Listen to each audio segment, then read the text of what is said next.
आज NEET paper leak मामले में आपको बता दें कि ईओयू ने रिपोर्ट तैयार कर ली। शिक्षा मंत्रालय को रिपोर्ट सौंप सकती है। आपको बताते चलें कि इस रिपोर्ट में क्या कुछ है वो भी आपको बताते हैं। देखिए, इस रिपोर्ट में केंद्र सरकार को पेपर लीक मामले में गिरफ्तार 13 आरोपियों के थाने में दर्ज बयान की कॉपी दी जाएगी और इसमें 4 परीक्षार्थी समेत देखिए सेटर सिकंदर यादवेंदु, अमित आनंद और नीतीश कुमार का बयान शामिल है, जिन्होंने प्रश्न पत्र और उसका उत्तर परीक्षार्थियों को रटवाने का काम किया था। 5 मई को पेपर लीक की सूचना के बाद छापेमारी की गई थी। इसमें परीक्षार्थियों के एडमिट कार्ड, बुकलेट और जले हुए प्रश्न पत्र के टुकड़े का जिक्र है। ईओयू ने अब तक एनटीए की ओर से सही प्रश्न पत्र उपलब्ध नहीं कराए जाने की जानकारी दी है।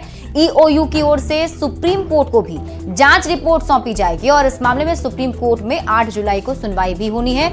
रिपोर्ट में बताया गया है कि नीट पेपर लीक मामले का किंगपिन कौन है, साथ ही गिरफ्तार सिकंदर यादवेंदु के बारे में भी जानकारी दी गई है।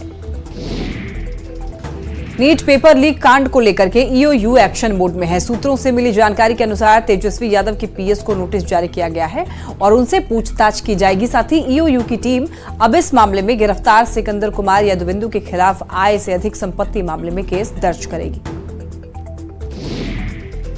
तो नीट पेपर लीक कांड का झारखंड कनेक्शन भी अब सामने आ चुका है। ईओयू की टीम ने पेपर लीक के आरोपी सिंटू को देवघर से गिरफ्तार कर लिया और इस बीच सूत्रों के हवाले से बड़ी खबर ये मिल रही है, जिसके मुताबिक नीट का पेपर हजारीबाग के ही एक सेंटर से लीक हुआ था।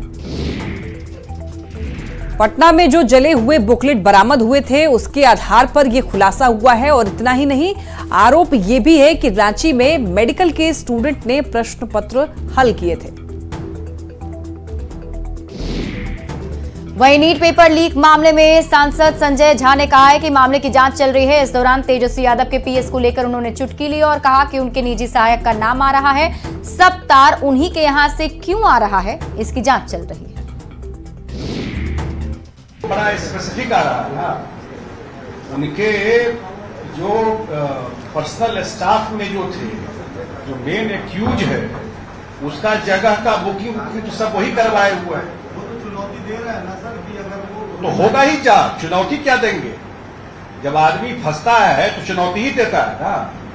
ये तो ओपन किए ना, उस सब डिप्टी सीएम सारा डिटेल लेकर के दिए हैं कि कैसे एनएचआई के गेस्ट हाउस में बुकिंग था, जो विद्यार्थी थे किसने बुकिंग कराया।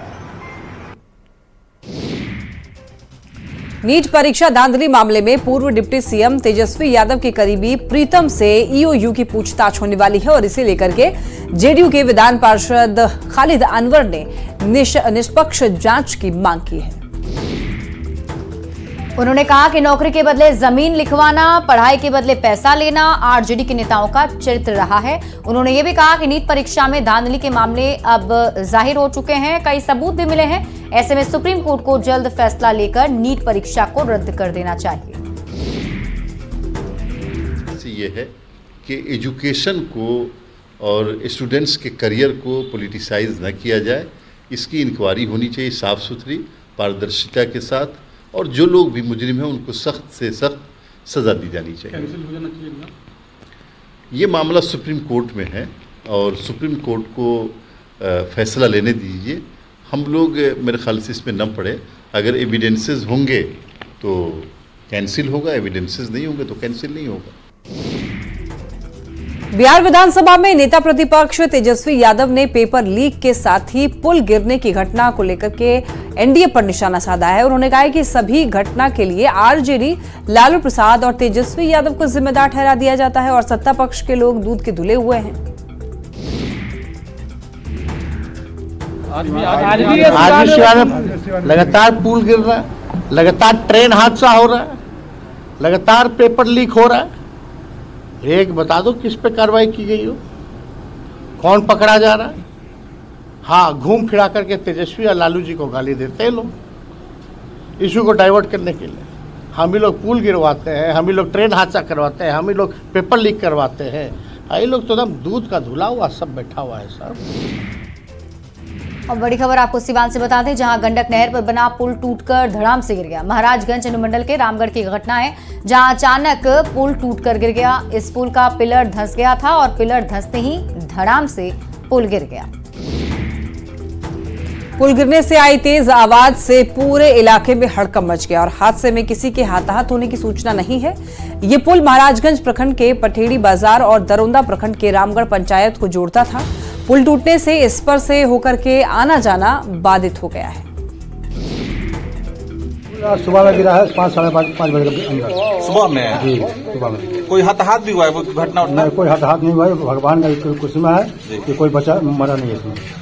अच्छा, कैसे पुल गिर गया? कितना दिन पहले का पुल है ये करीब 40-45 साल का पुल है। अच्छा। जिस टाइम बना था हम लोग आपस में चंदा करके, उस टाइम चंदा करके कुछ गाछ उछ था से उसको बेच करके बुनियाद दिया गया। जो ढलाई करने में ये रमाशंकर जी नेता है, वो ढलाई करवाया। गिरिडीह से आपको बड़ी खबर बता दें, विधायक कल्पना सोरेन ने अहम बैठक की है। जिला अधिकारियों के साथ उनकी बैठक हुई और इस बैठक में राज्यसभा सांसद डॉक्टर सरफराज अहमद, गिरिडीह विधायक सुदेव कुमार सोनू भी मौजूद रहे। इस बैठक में कई मुद्दों पर चर्चा हुई है। धनबाद पहुंचे आजसू से गिरिडीह सांसद सीपी चौधरी ने प्रदेश की चंपाई सरकार पर जमकर हमला बोला। उन्होंने बिजली और पानी की किल्लत को लेकर प्रदेश सरकार पर निशाना साधा और कहा कि सरकार सिर्फ लूट खसोट में लगी है और जनता की समस्याओं को लेकर लापरवाह है। झारखंड की जो वर्तमान स्थिति है पानी और बिजली का, मैंने पहले ही कहा कि राज्य सरकार बिल्कुल लूट खसोट में लगी हुई है और जो जनता का जो सुविधा मुहैया कराना, उस सुविधा को मुहैया कराने में क्योंकि पानी बिजली का सुविधा राज्य सरकार जिस प्रकार लापरवाही है, निश्चित तौर पर राज्य सरकार पूर्ण रूप से दोषीवार है।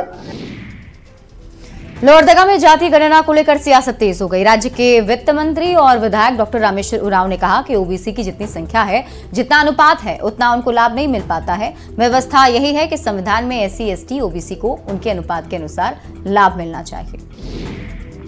गणना करके जाति आधार पर हम राज्यपाल को या सेंटर को बताएंगे कि इनकी संख्या इतनी है तो 14% इनको आरक्षण देना ना काफी है, न्यायोचित नहीं है, इसलिए इनको बढ़ाया जाए।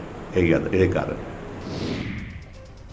यूपी में वीआईपी कल्चर को खत्म करने के लिए यूपी सरकार ने एक बड़ा अभियान छेड़ रखा है। जिले में कई जगहों पर ट्रैफिक पुलिस और थाना पुलिस लग्जरी वाहनों को चेक कर रही है और कार्रवाई कर रही है। जिले में अब तक 17 से भी ज्यादा हूटर उतारे गए हैं। कई गाड़ियों का चालान भी किया गया है। आंध्र प्रदेश के अमरावती में वाईएसआर कांग्रेस पार्टी के दफ्तर पर बुलडोजर चलाया गया। ताड़ेपल्ली में वाईएसआर कांग्रेस का निर्माणाधीन दफ्तर था, जिसे Andhra Pradesh capital regional development ने बुलडोजर से ध्वस्त कर दिया। बुलडोजर एक्शन पर वाईएसआर कांग्रेस लगातार टीडीपी पर हमला बोल रही है। टीडीपी पर बदले की राजनीति का आरोप लगाया है।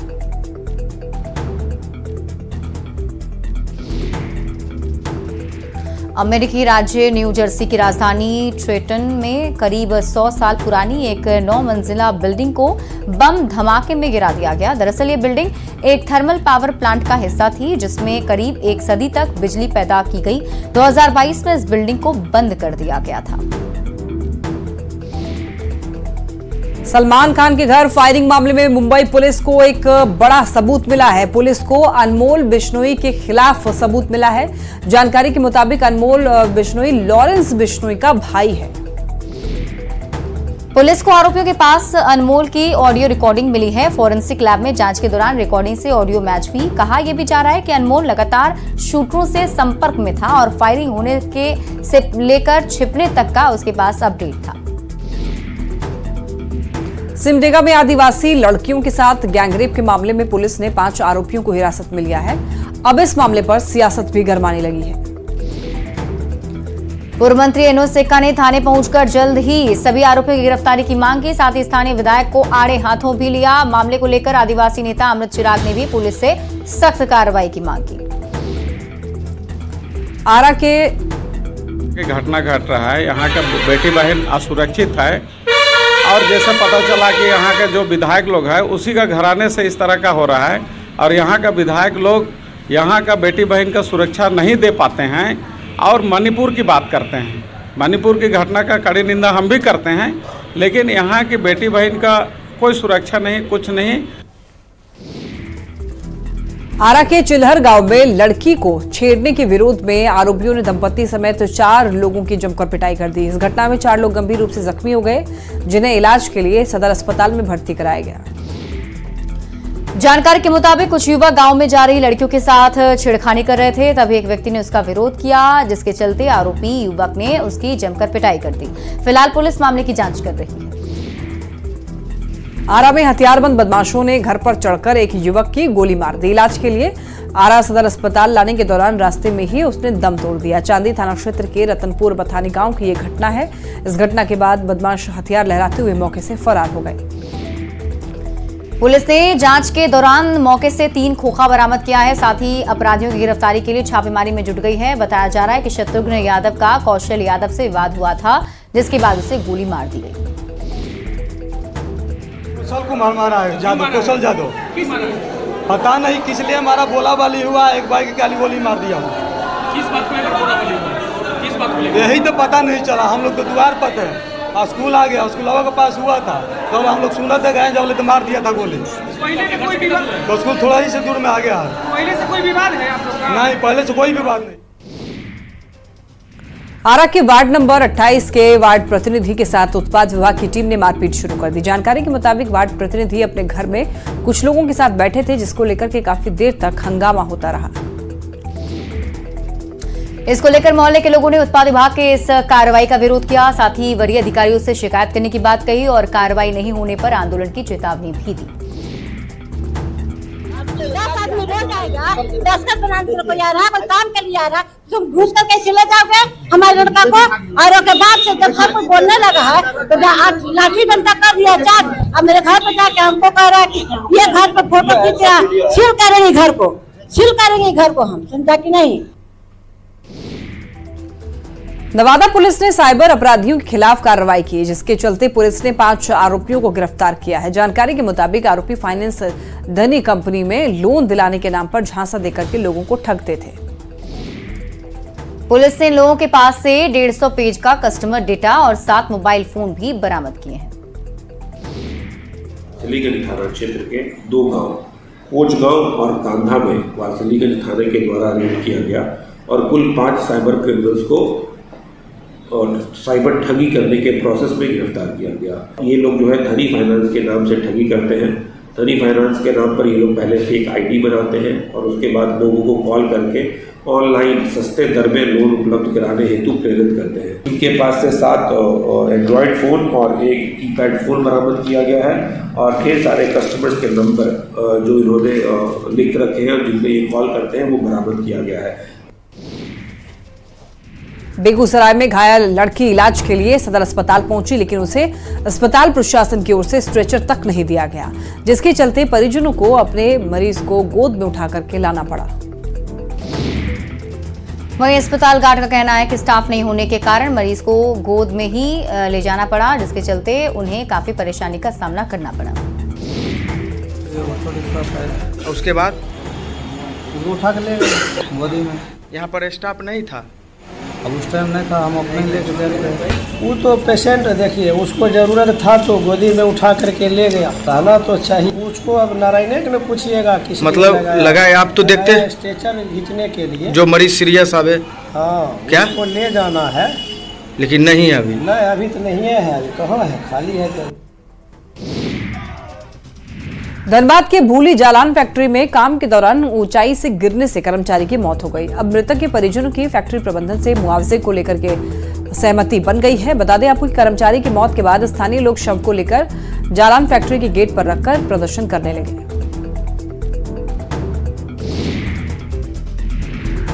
सूचना के बाद पुलिस और स्थानीय विधायक मौके पर पहुंचे और मृतक के परिजनों से बातचीत की, जिसके बाद 9,50,000 रुपए मुआवजा और मृतक के बेटे को नौकरी देने पर सहमति बन गई।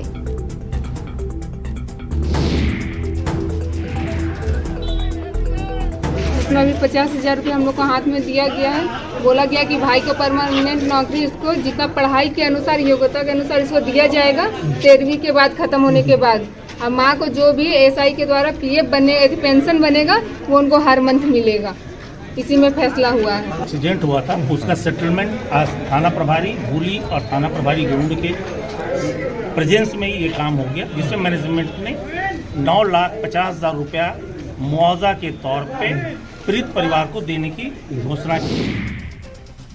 कटिहार में लगभग 2 साल पहले 6.5 करोड़ की लागत से खेल भवन बना था, जिस पर अब लगातार सवाल उठ रहे हैं। नवनिर्मित खेल भवन में तमाम संसाधनों से लैस होने के बाद भी खिलाड़ियों को खेलने की अनुमति नहीं है। हालांकि खेलो इंडिया के तहत केवल बॉक्सिंग और कुश्ती खेल का संचालन होता है, लेकिन टेबल टेनिस, बैडमिंटन, कबड्डी और कई इंडोर गेम से जुड़े खिलाड़ी इस खेल भवन में प्रैक्टिस के लिए चक्कर काटते रहते हैं, लेकिन परमिशन नहीं होने की बात कहकर खिलाड़ियों को घुमा दिया जाता है। यहाँ पर खेल भवन इतने लागत से सरकार ने बनवाने का काम किया है, लेकिन अभी तक सरकार की तरफ से यहाँ के लोगों का कहना है, स्टाफ का कहना है कि दिशा निर्देश नहीं आया है कि हम लोग यहाँ के स्थानीय खिलाड़ियों को इसमें खेलने के लिए दें, खोलें। ये जिम बना हुआ है, यहाँ टेबल टेनिस का बोर्ड लगा हुआ है, लेकिन इन सब खेल के खिलाड़ियों को अभी तक खेलने का अवसर यहाँ नहीं दिया जा रहा है। गढ़वा के डायन बसिया गांव में वन विभाग की टीम ने बुलडोजर से एक महिला का घर गिरा दिया, जो उसे सरकारी योजना के तहत मिला था। आवाज गिराने आए बुलडोजर को देख ग्रामीणों ने हंगामा भी किया, लेकिन इसके बावजूद महिला के घर को गिरा दिया गया। महिला ने इसकी शिकायत विभाग से भी की है। अधिकारियों का कहना है कि मामले की जांच की जाएगी। हमको पता नहीं है कि कैसे कैसे हुआ है। पहले से उन लोग के कहा भी है कि अथी नहीं भेजे हैं, नोटिस भेजना चाहिए। हम लोग गांव का लड़ाई तो नहीं ना है कि नोटिस भेजेंगे। ये सरकारी जमीन है, ये वन विभाग में तो कोई बना नहीं सकता है। नहीं, तो हम तो गलती नहीं बोले हैं। नहीं। तभी लोग हमारा ऊपर खिलाफ हो जाता है भैया। इसलिए लोहरदगा में पिछले एक सप्ताह से लातेहार वन प्रमंडल से भटककर 22 जंगली हाथियों का झुंड जिले में घूम रहा है। झुंड का एक हाथी भटककर कैरो और कुडू के सीमावर्ती गांव में पहुंच गया। हाथी की वजह से गांव में लोग काफी डर गए। हाथी का आक्रामक रूप देखकर डीएफओ ने भी लोगों से झुंड से बिछड़े हुए हाथी से दूर रहने को कहा है। वन विभाग की टीम फिलहाल हाथी को पकड़ने में लगी हुई है। से सतर्क रहने की आवश्यकता है। खासकर जो हाथी अकेला हो जाता है, झुंड से बिछड़ जाता है, वह परेशान रहता है और लोग नज़दीक जाने से वो और अधिक परेशानी महसूस करता है, तो वो अटैक करता है। इसलिए मेरा लोगों से अपील है कि अकेला हाथी हो तो बिल्कुल नज़दीक नहीं जाएं, और झुंड में भी हो तो नज़दीक नहीं जाना चाहिए। नालंदा में बारिश नहीं होने से किसान काफी परेशान है, जिसके चलते धान का बिचड़ा गिराना मुश्किल है। जिसके चलते किसान चिंतित हैं कि धान की फसल में देरी होने से अच्छा उत्पादन नहीं हो पाएगा। बेगूसराय में 3 मासूमों ने साहस का परिचय देते हुए एक व्यक्ति की जान बचा ली और उसे इलाज के लिए सदर अस्पताल में भर्ती करा दिया। दरअसल एक व्यक्ति ट्रेन की टक्कर से गंभीर रूप से घायल हो गया था और तभी 3 मासूम बच्चों ने उसको कंधे पर लाद कर पहले घर पहुंचाया और फिर उसे इलाज के लिए सदर अस्पताल में भर्ती भी करवाया, जबकि मौके पर मौजूद और लोग तमाशबीन बनकर देखते रहे। बच्चों के साहस की सभी लोग तारीफ कर रहे हैं। कोई ने उसको मदद किया, हम उसको मदद किए, तीनों मिलकर हम मदद किए और रिक्शा वाला बुलाए और हॉस्पिटल ले थे। भीड़ लगा था, वो आदमी आ रहा था, ट्रेन भी जा रहा था, ट्रेन से उसको झटकी मारा, वो गिर गया, उसको यहाँ भी फट गया, फिर पैर में भी चोट लग गया, पैर भी घायल हो गया। तब जब उसको सब तमाशा देख रहा था, तब हम तीनों उठा के कन्हा लाद के रिक्शा बुलाए, तब हॉस्पिटल लेकर आए। धक्का लग गया, तीनों मिलकर बच्चा बचाया, घर पर लेकर आया। कौन चीज धक्का लगा था? ट्रेन पटरी का चोट लग गया। ट्रेन से? हाँ, ट्रेन से धक्का लग, बगल से पटरी से चोट लग गया। बगहा के रामनगर में घर में एक जहरीला कोबरा रेंगते हुए दिखाई दिया, जिसके बाद मौके पर अफरा तफरी का माहौल बन गया। लोगों ने इसकी सूचना तुरंत ही वन विभाग को दी। सूचना मिलते ही रेस्क्यू दल ने सांप का रेस्क्यू किया और काफी मशक्कत के बाद सांप को पकड़ने में सफलता मिली। सांप की लंबाई लगभग 4 फीट और वजन 3 किलो बताया जा रहा है और कर्मियों के मुताबिक ये सांप काफी जहरीला भी है। 4 बजे करीब में रेंजर साहब के द्वारा सूचना मिला गया शंकर गांव में 7 नंबर वार्ड में बैनात राम कौवा निकला हुआ। उसके बाद हम आए तो रेस्क्यू करके जंगल में छोड़ दिया जाएगा। बिहार म्यूजियम में माइंड फेस्ट का आयोजन किया गया, जिसमें कई बच्चों ने भाग लिया। 2 दिवसीय माइंड फेस्ट कार्यक्रम में बच्चों का माइंड टेस्ट किया गया। बच्चों के बीच क्विज कॉन्टेस्ट का भी आयोजन किया गया और जीतने वाले 20,000 रुपए के इनाम पाएंगे। बिहार म्यूजियम में माइंड फेस्ट का आयोजन किया गया है।